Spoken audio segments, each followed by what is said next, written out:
नमस्कार दोस्तों, एक बार फिर से आपको आपके इस YouTube चैनल में आपका स्वागत है। अगर आप इस चैनल पर नए हैं तो कृपया इस चैनल को सब्सक्राइब कर दें और इस वीडियो को लाइक कर दें ताकि समय-समय पर आपके समक्ष और भी बेहतरीन वीडियोस बनाने का हमें मौका मिलता रहे। दोस्तों, माननीय सुप्रीम कोर्ट ने आज 23 नवंबर 2022 को दो जजमेंट्स प्रोनाउंस की हैं जो कि सिविल अपीलेट जुरिस्डिक्शन से रिलेटेड है। तो पहली जो जजमेंट है जो कि एक रिपोर्टेबल जजमेंट है, हम उस पे अब गौर देखते हैं कि ये जानने की कोशिश करते हैं क्या किस तरह की जो आज जजमेंट आई है उसमें क्या बताया गया है। तो एक सिविल अपील 818 ऑफ 2002 की जो कि अराइज हुई है civil special leave petition civil 11570 of 2021 की, और जो अपीलेट वर्सेस रिस्पोंडेंट्स है जो दोनों एक प्राइवेट लिमिटेड कंपनीज हैं। और इस केस में क्या हुआ था, ये आर्बिट्रेशन से रिलेटेड जजमेंट है। यहाँ पर अपीलेंट ने एक सेक्शन 11 सब पार्ट 6 के अंदर आर्बिट्रेशन एक्ट की एक आर्बिट्रेशन एंड कॉन्सिलेशन एक्ट में एक एप्लीकेशन लगाई थी माननीय हाई कोर्ट के समक्ष, लेकिन माननीय हाई कोर्ट ने इस पिटीशन को खारिज कर दिया था। तब उससे एग्रीवेट होकर अपीलेंट ने यहाँ पे एक स्पेशल लीव पिटीशन है जो फाइल की, जो कि सिविल अपील में कन्वर्ट हुई, जो कि अराइज हुई है फ्रॉम स्पेशल लीव पिटीशन में। तो देखिए, अब यहाँ पर जो इशू जो उठाया गया था कि अगर कोई शेयर परचेज एग्रीमेंट जो होता है उसमें नोवेशन आता है, कोई मॉडिफिकेशन आता है, तो ये कंटेंशन ये रेज की गई थी कि इस ग्राउंड पर रिजेक्ट किया गया था कि आप जो पिटीशन का जैसे कोई नोवेशन होता है एग्रीमेंट में, तो उसमें जो आर्बिट्रेशन क्लॉज है वो जो है अपने आप जो है खत्म हो जाता है। तो उसमें जो आर्बिट्रेशन के लिए जो है एप्लीकेशन नहीं लगाई जा सकती। यहाँ पर माननीय सुप्रीम कोर्ट ने कहा कि नहीं, इसमें जो एक कई जजमेंट्स को एनालाइज किया है और जो पिछली प्रेसिडेंट्स थे उसमें एनालाइज किया और कहा कि जो ऑर्डर था हाई कोर्ट का वो रॉन्ग था। और अगर कोई एप्लीकेशन 11 पार्ट 6 के अंदर आती है और जो एप्लीकेशन है जो सोली जो रेफर की जा सकती है, सोली डिसाइड की जा सकती है आर्बिट्रल ट्राइब्यूनल के ट्राइब्यूनल द्वारा, तो माननीय हाई कोर्ट को वहां आर्बिट्रल ट्राइब्यूनल के लिए भेज देना चाहिए। आइए हम इसके कंटेंट्स और फैक्चुअल पोर्शंस है उसको थोड़ा सा देख लेते हैं कि इसमें क्या बताया गया था, थोड़ा सा ब्रीफली। तो देखिए, ये एक जजमेंट थी जो कि एक हाई कोर्ट की जो जजमेंट है उसके अगेंस्ट में आई थी, जो कि ऑर्डर आया था हाई कोर्ट का 12 फरवरी 2021 का, जिसमें हाई कोर्ट ने खारिज कर दी थी, डिसमिस कर दी थी एप्लीकेशन जो फाइल की थी 11(6) सब part 6 of the arbitration conciliation act में, जो कि अपीलेंट ने यहाँ पर फाइल की थी एप्लीकेशन। उस एप्लीकेशन को खारिज कर दिया था माननीय हाई कोर्ट ने। अब वहां से एग्रीवेट होके यहाँ पर स्पेशली पिटीशन फाइल की गई। और यहाँ पे ये बताया गया जो अपीलेंट है वो एक बिजनेस में एंगेज्ड है जो कि पावर थ्रू रनिंग और operation thermal solar hydro projects plants है, जो कि बिजनेस जो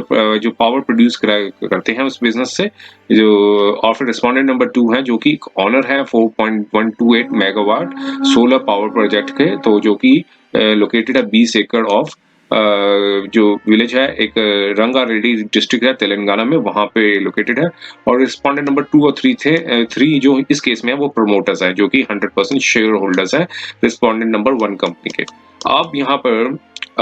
जो कि रिस्पोंडेंट नंबर 4 भी है जो कि अफिलाइट है जो अपीलेंट के, वहां पर उनको परफॉर्मा पार्टी बनाया गया, लेकिन जो पहले जो 3 रिस्पोंडेंट्स है वो एक कंटेस्टिंग रिस्पोंडेंट्स है। अब यहाँ पे ये बताया गया कि जो प्रोजेक्ट था वो रिस्पोंडेंट नंबर 1 का जो प्रोजेक्ट था वो जनरेट करता है पावर को, और 21 ईयर का पावर परचेज एग्रीमेंट हुआ था तेलंगाना स्टेट के साथ, Telangana state southern power distribution company limited के साथ। अब जो पावर प्रोजेक्ट था वो की जो फाइनेंस करती थी बाय दी कॉर्पोरेशन बैंक, उस कंपनी को फाइनेंस किया जाता है कॉर्पोरेशन बैंक द्वारा, जो एक हैदराबाद में स्थित है। और जो एक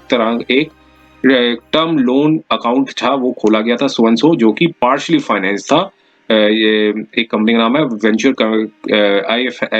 IFCI venture capital fund limited, और यहाँ पर बताया गया, और जो कि 14,68,000 के जो कन्वर्टेबल डिबेंचर्स हैं जो कि 100 रुपीज के हिसाब से, तो जो कि एग्रीगेट होके 14 करोड़ 68 लाख के बनते हैं, जो कि अंडर वेंचर कैपिटल फंड। अब फिर यहाँ पे बताया कि रिस्पोंडेंट नंबर 1 को डिफिकल्ट था कि वो सर्विस ले सके डेब्ट्स जो फाइनेंशियल इंस्टीट्यूशन से लिए गए थे, तो इसलिए रिस्पोंडेंट नंबर 2 और 3 को प्रमोटर्स ने डिसाइड किया कि रिस्पोंडेंट 2 और 3 प्रमोटर्स ने डिसाइड किया कि जो सेल पावर प्रोजेक्ट के जो है उसको बेच दिया जाए। तो अपीलेंट ने यहाँ पर जो अपीलेंट है उन्होंने अपना इंटरेस्ट शो किया और पावर प्रोजेक्ट को परचेज कर लिया, जिसमें शेयर परचेज एग्रीमेंट था जो कि हुआ 24 सितंबर 2018 को, जिसमें रिस्पोंडेंट नंबर 1 और 3 और 1 से लेकर 3 तक, जिसमें रिस्पोंडेंट 2 और 3 ने एग्रीड थे कि वो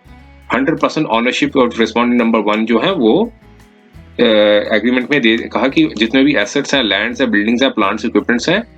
वो continuity of power purchase agreement है जो साइन किया गया Telangana state southern power distribution company के साथ और as an ongoing business entity. तो एक परचेज प्राइस के हिसाब से 29 करोड़ में बेचा का एग्रीमेंट हुआ और अपीलेंट ने एग्रीड हुआ कि वो 100% इक्विटी शेयर्स हैं और 100% प्रेफरेंस शेयर्स हैं जो रिस्पोंडेंट नंबर 1 कंपनी के हैं, वो जिस रिस्पोंडेंट नंबर 1 कंपनी ने जो जिस पे loan by the way of taking over the loans of the respondent number 1 company. तो कहा कि जो उसमें ये रिस्पोंडेंट अपीलेंट ने एग्रीड हो गए थे कि 100% इक्विटी शेयर्स और 100% preference shares of respondent number company जो तो फिर उसमें बताया कि and paying a balance of amount to the sellers. तो एक सब्सिक्वेंटली एक ट्राई पार्टी एग्रीमेंट हुआ जो इसमें रिस्पोंडेंट नंबर 4 को एक थर्ड पार्ट बनाया गया, रिस्पोंडेंट 2 और 3 को सेकंड पार्ट बनाया गया और IFCI वेंचर कंपनी को पार्ट 1 बनाया गया, पार्टी ऑफ द पार्ट 1 बनाया गया और जिसमें ऑन 3/4/2019 को हुआ और रिकॉर्डिंग द एग्जीक्यूशन जो सेल परचेज एग्रीमेंट था उसको एग्जीक्यूट कराया, जिसमें and payment of ₹50 lakh to the respondent number 2 3 को दिया गया in the of the said sale purchase agreement. और फिर उसके बाद थोड़ी सी अमेंडम की गई और जो साइन हुए 10 अप्रैल 2019 को, जो रिस्पोंडेंट नंबर 1 से 3 के बीच में between respondent number 1 3 and respondent number 4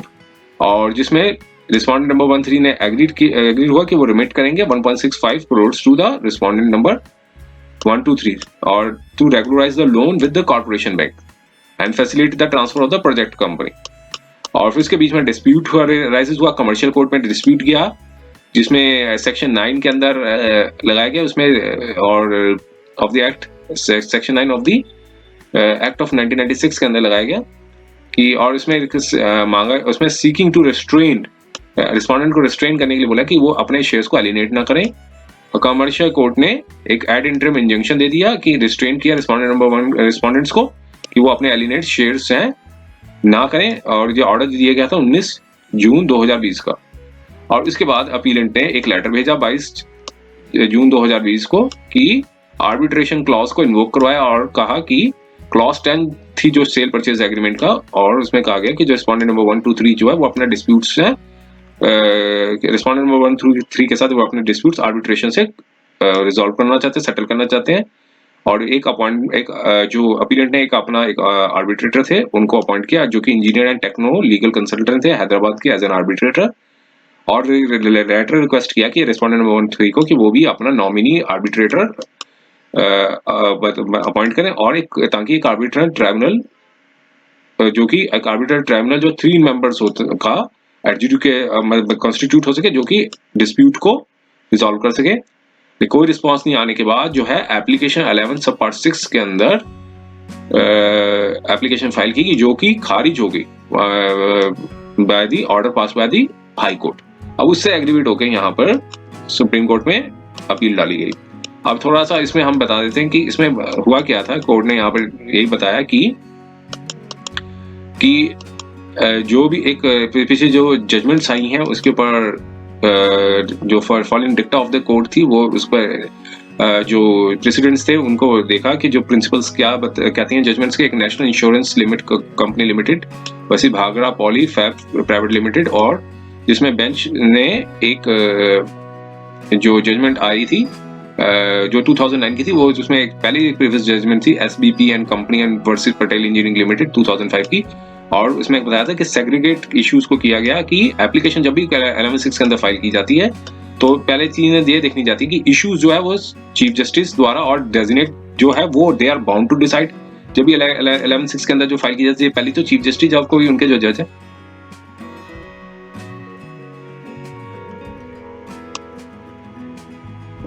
और दूसरा बताया गया कि इश्यूज जो हैं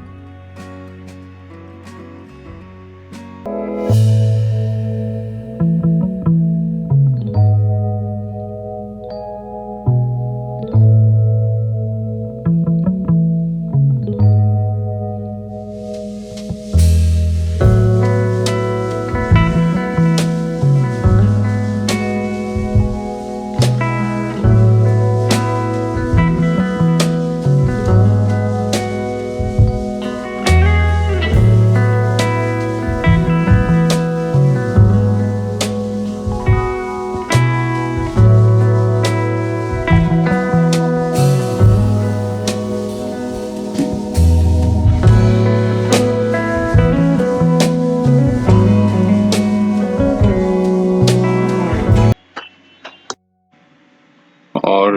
इसमें बताया गया था कि जो इश्यूज हैं वो he can decide and issues which he may choose to decide or through the arbitrary tribunal to decide. और फिर तीसरा जो आता है कि जो issue which are left to the arbitral tribunal to decide. तो तीन तरह के इश्यूज थे, या तो ऑनरेबल चीफ जस्टिस वो डिसाइड करेंगे या फिर ऑनरेबल उनके जो डेजिग्नेटेड जज हैं वो डिसाइड करेंगे। सेकंड जो बताया गया कि या वो खुद डिसाइड करेंगे या फिर चूज करेंगे कि आर्बिट्रल ट्रिब्यूनल है वो डिसाइड करें, और या फिर तीसरा जो इश्यूज हैं जो कि सिर्फ आर्बिट्रल ट्रिब्यूनल ही डिसाइड करेंगे। तो यहाँ पर इन जो जजमेंट्स थे उसके बारे में बताया। अब यहाँ पर ये इशू पैरा नंबर 15 में बताया कि अगर if chief justice or his designate choose to examine the issues and decide it, the arbitral tribunal cannot re-examine the issue. एक बार अगर उन्होंने ऑनरेबल चीफ जस्टिस और ने डिसाइड कर लिया कि वो इशू को डिसाइड करना चाहते हैं और डिसाइड कर देते हैं, तो उसके बाद जो है आर्बिट्रल ट्रिब्यूनल री एग्जामिन नहीं कर सकते हैं। तो और as well as the issues which related to the third category, तीन कैटेगरीज जो बताई गई थी, तो उसमें बताया गया कि they have to deal exclusively by the arbitral tribunal. तो तीनों इश्यूज के बारे में बताया गया। अब यहाँ पे सारे जजमेंट को एनालाइज किया, फिर जितने डिक्टास आए थे जो प्रेसिडेंट से उसको एनालाइज किया। अब यहाँ पे ये इशू उठाया पैरा नंबर 19 में।